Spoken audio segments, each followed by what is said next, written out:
Hello, everyone. Welcome to episode 5 of Chirpin' with the Chicks. I'm Savannah Gaida. And I'm Bethany Sheehan, and look who it is. Look who's back. Yeah. Guess who's back? Back again. We're so back. Ab is back. Chirp a friend. It's the remix. Uh, so excited to be back. It's been about a week. Thank you so much, Solomon, for coming on last episode. You guys did great. I really enjoyed it. My dad was a little shocked to see Solomon. He was like, "Oh, you look a little different today." But nonetheless, the episode was great, and I'm just really glad to be back. We are so excited to have you back. And by we, I mean me. The royal we. We're so back. And I mean, we can just jump straight back into business, throwing you right in the pool. Um, we're going to start off with some news and some NHL updates for you all. Starting with the Devils. Nico Hischier is currently leading the league in goals with Kucherov. All I have to say about that is give him the Hart Trophy. He's currently the only player on the team who looks like he wants to be there and is alive. The rest of them look tired and lazy. It's been a rough week of hockey for them.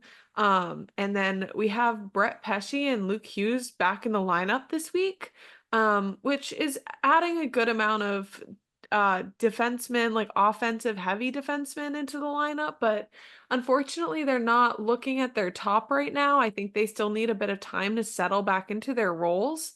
But I do think they'll help the team in the in the long run. Obviously, Luke Hughes being that speedy defenseman that we all know he is. The Devils were having trouble entering the zone this before he was back, so I think he'll help with that aspect and obviously on the power play as well. But overall, just a tough week for the Devils.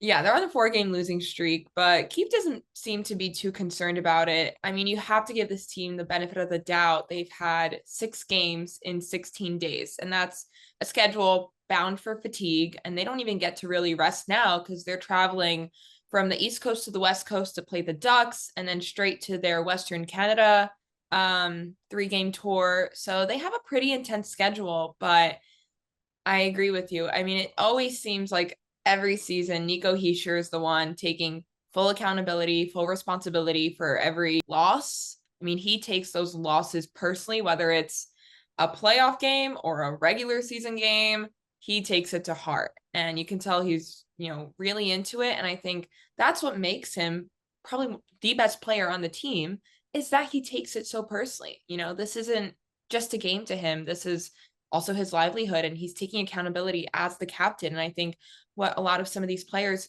are missing is that accountability aspect. Yeah, and I mean, it's true leadership, honestly, to take, accountability for like kind of taking the blame, honestly, for any losses and not blaming the rest of the team, even though, they're not at their top right now. But yeah, I definitely agree that I think, he's a true leader. He's really stepping into that captain role. I mean, he's been a captain for a while, but he really shows it season after season, which is really exciting to see. Yeah, all right. Enough about the Devils. Can we talk about the Rangers now? Fine. Um, yeah, Alexis Lafreniere signed a contract yesterday. So it's 7.45 million for 7 years. So it's like what, $52 million worth contract. That's like, pretty good, but what do you think? Yeah, so that's a huge contract for Lafreniere and very well deserved. Even the other night when they fell to the Panthers 3-1, he was the only player on the team with a goal. So, this is a well-deserved contract. Last year he had a career high 57 points. He was a key part in helping the Rangers reach the Eastern Conference Finals and had 14 points in 16 playoff games, which is really when your performance matters most. So he shows up for the team, and I think that this contract is indicative of his high performance. Yeah, and we kind of discussed this contract a little bit last week with Solomon. If, asking Lafreniere to take a little bit less money, if that would help with Shesterkin's deal.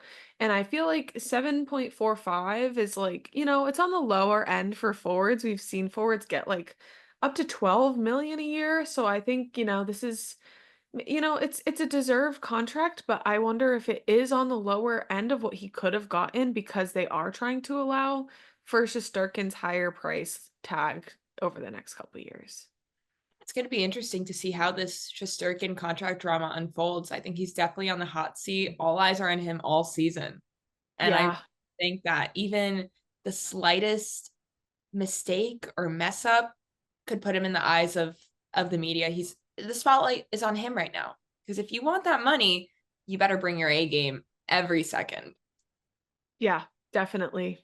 And it's going to be high pressure. I mean, that goalie tandem is good. Like Solomon said last week, Quick's getting old. Like you're going to have to rely on Shesterkin and, hopefully eventually pay him. I don't know if, more than 11 million is kind of ridiculous, but I think, give him a bit more than the typical goalie, I think. It's definitely still remnants of the Swayman effect.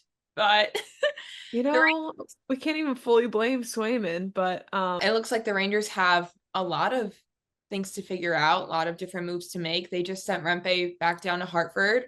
They're keeping Mancini in the lineup, even though Lindgren's back. So I think it's a lot of testing out who belongs where and seeing what's best for everyone's development. And ultimately, Laviolette is making the best decisions for the team. So, Shesterkin may want the money he wants, but is that going to be the biggest benefit to the Rangers? enough about New York. There's been too much conversation about New York this week. I Never can't have too handle much New York. Ugh, New York. We'll move on to Hater. the other side of the country and into a different country, actually, Vancouver. It's kind of weird because there's only been one goal from the blue line so far this season for Vancouver. Obviously, like I think they're one of six teams who only has that one goal from the blue line. And then Quinn Hughes is really he's leading defenseman in points, but there's only one other defenseman on Vancouver who has been producing like in multiple points, and that's Philip Hronik. So, I mean, it definitely shows that their defense needs to step up offensively, which is kind of crazy. But I mean, when Quinn Hughes is on the ice, you're seeing more chances on offense, pretty much doubled. So, like I think it was like 77% goal attempts or whatever versus 46% when he's not on the ice. There was a whole like impact score about this. But it's looking like everybody else needs to step up a little bit. I mean, he's obviously a good defenseman, and that's not an argument. He won the Norris Trophy last season, but why the rest of the team is kind of, I guess, slacking is beyond me. Um, but yeah, I think everybody else needs to step up there, especially the defensemen. You've got to, I mean, every offensive chance starts somewhere. If you're not circulating the puck correctly, that can be a problem. Yeah. And there's a reason why Quinn Hughes wears the C on his jersey. He's always top notch leadership, very similar to the way Nico Hischier leads the Devils. But there's a lot going on that Canucks team. I mean, there was a scuffle between Elias Peterson and JT Miller at practice, and it's very unusual to have your two alternate captains fighting. And I mean, I get it. They described it as a heat of the moment incident. Peterson brushed it off in the media. Miller didn't even comment about it. But still, that is not a good look for the team. So you really have to figure it out when you have your leaders fighting. That sets a bad example for the rest of the team. And you've got to figure out the chemistry on and off the ice because that can't be happening. If your leadership isn't working together cohesively, how can you expect the rest of the team to follow? Yeah, and I wonder if that's a little bit of frustration as well with how they've started the season because I don't think they got off to the start that everybody was expecting. And I think, obviously if the offense isn't performing the way that everybody wants it to and everybody's expecting it to, there's going to be frustration within the offensive players. And then I don't know how everybody else feels about it. Obviously, there's been goaltending issues as well with Demko being out. So I wonder if like all of like a conglomerate of all of those issues is causing a little bit of a scuffle. most likely. But violence is not the answer, guys. I know it's hockey, but take it easy. Save it Calm when you down. play. This isn't you. Speaking of rough starts to the season, Colorado Avalanche started off 0-4, but they're starting to come back. They just had a great win, 5-1 over Utah, and a 3-game sweep on the road to get their fourth consecutive win. So rough start, but they're making their comeback. I'm not placing Avalanche down. too much I'm not placing too much hope on them right away though, because I mean, two of those wins, like one was against the Ducks and one was against the Sharks. So it's like two kind of young teams, like not really particularly good teams in recent years. So like, the Utah win is impressive and that's definitely of note, but I think the other ones, like those, especially those two wins, I don't even like want to count them really. But I think this, goalie change from Georgiev to Onanen, that's of note to me. I think Georgiev has had like kind of a tough time, at least this season and at the end of last season. So changing it up might help them. Whether it will or not is yet to see. We don't have enough games with Onanen starting to be able to tell if he's going to really be their number one guy from now on. I guess we'll like reevaluate once once he has like 10 games under his belt. Um, but he's looked strong so far. So I'll say that. Yeah. And you make a fair point about the teams they face, but a win is a win. A win is a win, right? I disagree. But I think, I guess yeah, a win is a win. It counts on the books, but in my heart and in my soul, I don't particularly believe that it's that impressive to beat the Ducks and the Sharks. And I Although agree, I'm sure my but tone will change if my team loses to them. So, there, it's all about perspective. exactly. Yeah. Speaking of my team, Oh God. the Boston Bruins. Listen, I'm not repping them today because I'm disappointed. But You know, the way you feel when I say New York, I'm starting to feel that way when you say Boston. you know, Like, I used to love Boston. I love that city, but now, yeah, it's you're I think you're just sick of me, so you're sick of Boston. So why'd you make me hate Boston? Um, the fourth line is currently producing the most offensively. That's ridiculous. yeah. Kepke, like a young guy, super young, super new to the Bruins, he's leading the team in points. First of all, what? Second of all, why are the fourth line forwards the only forwards with positive plus minus rating? This is unheard of. In general, usually the fourth line is the enforcers. Like they're not usually the people who you're expecting to score the most goals. But here we are with the Bruins with their top three lines looking like crap. And then you have this fourth line that's actually, pulling the most points in for the Bruins. It's beyond me. Yeah, no, they're definitely lacking offensively, and you can't solely rely on your best offensive player with David Pastrnak. He can't carry this whole team. They need more support on the offensive side because they're really struggling to find their stride here. Yeah, and I mean Swayman's doing his best. Like he looks okay. Like I think he's made a lot of great saves. Obviously, we've had a couple tough losses, but if you are doing your best as the goalie and then your defense and your offense is not supporting you, then we're going to have this type of situation where it's like the offense isn't offensing right now. Like it's looking I it's so frustrating to even watch them play. I've only watched like started paying attention when the fourth line is on the ice because I'm like the rest of them aren't going to do anything. Yeah, fair. All right, we're gonna go back to Canada real quick. Talk about Edmonton. Oilers shut out Pittsburgh last night, 4-0, but the team isn't where they should be right now. Yeah, I mean they've also had a really rough start and then going into a player specifically, Zach Hyman. He's had no goals in 7 games. Now he was like one of their top scoring people last year. He's a net front presence. He gets a lot of tips in. So no goals in 7 games is pretty unusual. I just like where in the world is Zach Hyman? I hope we see him start showing up. Maybe he's at a Rangers game. I don't know why he would be there. Why wouldn't I he feel be? like York. he should not choose that out of any other place. All right. So, a fun segment returning. What do we got? Here's our pyramid of the week, teams of the week. Bow, bow, bow, bow. We are gonna start with Dun, dun, dun, dun. Columbus. Woo, woo. Columbus. Let's go. Reppin'. Now Love the jacket. it's honestly, it's kind of sick. It is. Um, this team this week played one game, so it's a sample size of one. But the game that they played was so good that I included it anyways. They beat Toronto 6-2.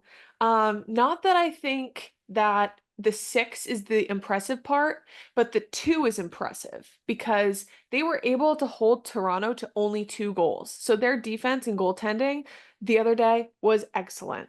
Yeah, the Blue Jackets definitely outworked, outperformed, outskated Toronto, and Austin Matthews was not happy about it. They won a lot of puck battles, but at the same time, Toronto had their third string goalie in. And yeah, he is 6'7", so he's got a huge wingspan that probably takes up the entire net. But Dennis Hildeby is still not their starter. So you really have to give Toronto the benefit of the doubt here. Yeah, definitely why I'm not giving, the Blue Jackets any more than this, bottom slot this week. Obviously playing a third string goalie and then they played I mean, technically their backup was in net this time around. Tarasov was playing because Mers Lincolns has been out. But again, like, I still think it's impressive they held Toronto to 2. That's an offense heavy team. And I mean, the Blue Jackets aren't necessarily known for good defense or goaltending. So I think that it's a good thing that they were able to hold them there. Yeah. All right, who do we got next? The Dun, dun, Calgary Flames. dun. Now, I don't think we have talked about the Flames that much on this channel, but they have started off 5-1-1, which is not really very expected. And they had their most notable win was against the Oilers. So I guess like I would say it's notable, but it's not that notable since the Oilers had kind of a tough start anyways. It's been a lot of close games so far. And you've got, Rasmus Anderson, Jonathan Huberdeau, and Nazem Kadri each have 3 goals, which is, pretty good that some of those top guys on the team are already showing that they can produce. Yeah, 5-1-1, their franchise best record to date. And yeah, despite their loss to the Hurricanes recently, Vladar had an incredible performance. He stopped 13 out of 14 shots in the first period. I think where the team really fell off was in the second period. They were outshot 10-1, and suddenly they were trailing 3. But still, Vladar gave the performance of a lifetime. He was literally exhaling in the post-game interviews, just really just sighs of relief because he gave it his all. And the team recognizes that, and they know that he was a key contributor to this great start that they've had this season so far. They did play a really tough team, and that team is the next on our pyramid, the Carolina Hurricanes. Hurricanes, we just talked about it. They beat the Flames. And yeah, these wins are really important, especially early on, really setting dominance in the league this season. Martin Necas with his 100th career goal. Once again, another key contributor to a team. You're really, really leaning on these top producing guys to bring results on the ice. And then we can go back to the young goalie theme from last week and talk about Pyotr Kochetkov, who was pretty instrumental to the win against Calgary and also got his first career point with an assist. So that's always fun to see the goalies get on the box score. And the Hurricanes have also, they've changed up their lines recently, which has seemed to help with some of their wins. Especially that road win against the Flames and against the Oilers, changing up their lines even like mid-game to see if that'll help produce. And it seemed to, and I've been, begging other teams to do this as well. So I'm glad that someone's trying to like, I would say confuse the other teams a little bit. And just, yeah, changing it up. Next, which I'm not very happy about, The Panthers. Listen, I can admit when a team is doing well. And obviously, beating the Rangers who've been on a roll, that's a really good thing for the Florida Panthers for sure. They also extended Paul Maurice. Obviously expected. He led the team to their, first Stanley Cup. So that's a huge deal as well. But yeah, I mean, they made the top three this week. I didn't put them in last week because they were beating like weaker teams and then like the Bruins, which doesn't really count because the Bruins also are kind of a weaker team right now. But that's all I have to say about them.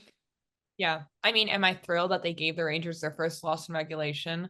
No. But am I going to give credit where it's due? Yes. The Rangers also didn't perform their best against the Panthers. Shesterkin had 26 saves, so a lot of pressure was on him. And offensively, we had one goal from Lafreniere and an assist from Panarin. So offensively, we were not really winded up. But the Panthers had a great performance that night. Bobrovsky became the 14th goaltender in NHL history to reach a 400 win milestone, and he's the fastest goaltender to win 400 games, doing so in 707 contests. So that's pretty impressive. He's only 2 wins away from passing Chris Osgood for the 13th on the all-time wins list. So, they got a strong goalie, we have to admit, and Rangers didn't perform well. So it is what it is.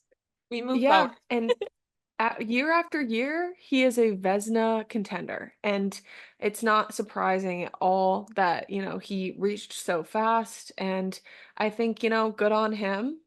But we'll move on to other goaltending. Speaking of Vezina contenders, What a transition. Iconic.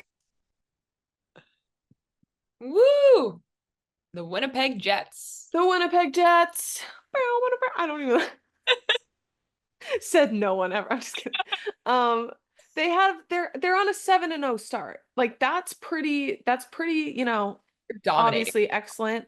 They don't even have a loss in regulation. Like, I mean, in overtime. They don't have a loss in regulation or overtime. So they're like 100% winning all their games right now, and they Yeah. have a plus 18 point differential. It's getting them to the top of the Central Division. I mean, they just look great right now. Obviously, their goalie Connor Hellebuck, another Vezina contender like we were just talking about. I just think they did move, they moved up a couple spots from last week. They've obviously had an impressive week. So yeah, I think they're a pretty good team. Yeah. And the Jets have a lot of scoring diversity. They're second only to the Rangers, averaging 4.5 goals per game. And that's so crucial to have that scoring diversity where you can rely on multiple players on the offense and the defensive side as well to score. Bruins take notes, but they have that support that a lot of other teams could greatly benefit from. Yeah, Bruins take note. I think they have a lot of great pieces on their team. And I think it's interesting because they didn't make that many moves in the off season. And I think somehow it's worked out for them. They had a pretty good season last season as well. Obviously, Hellebuck pretty much keeps them in conversations as well. But yeah, and I think we can move on to our number one spot. Leading the pyramid this week, the Minnesota Wild. Woo! This is in no way biased to the fact that I'm on my way to Minneapolis today, but they have no regulation losses. They're in second place in the Central Division, and I did rank them above the Jets, even though they are in second place, because they've had really impressive wins against the Panthers and the Lightning on the road. So they're, pretty strong. They look really good. It's a pretty young team. I think, they've got some really good offense heavy pieces. Obviously, I feel like they might want to, do really well and perform really well this season because it seems to be Marc-Andre Fleury, his last season. And right now, I think he's still the backup goalie, but I mean, he's been in the league for ages. He's a hilarious guy. I think he's so funny. But yeah, I would just say they started really excellent. So excited to see how they do. Yeah, Wild are up there winning 4 in a row, and they're on a 7 game point streak right now to open the season, which is just one shy of matching a franchise record set in the 2007-2008 season. And if they beat Philly later today, then they can set a franchise record for the longest point streak on the road this season. That's incredible. They're really making strides. That's awesome. On the road is so tough too. It's like game after game, you're competing in hostile environments, and I'm sure, Especially Philly. yeah, especially in Philly. And I think even especially against the Panthers and Lightning, because those are two teams that, recently won Stanley Cup championships. So, good on the Wild for, performing the way they are. I really wish they weren't on the road right now though, because I could go see them this weekend. But unfortunately, um, that was not in my favor. So, that unfortunately is all we have for you guys today. Thank you so much, everyone, for joining us. Thank you always for supporting us. Make sure to follow, like, subscribe, share, watch with your friends. All right. We're going to be releasing our set posting schedule really soon. So we'll have a special day for you all to sit down, grab some popcorn, some pizza, and watch us chirp while you watch with your friends. And leave a comment about whether you think our rankings are good or bad. To have a little debate with us, We'd Yeah, love to hear it. absolutely. All right. Chirps out, everyone. Curbs out.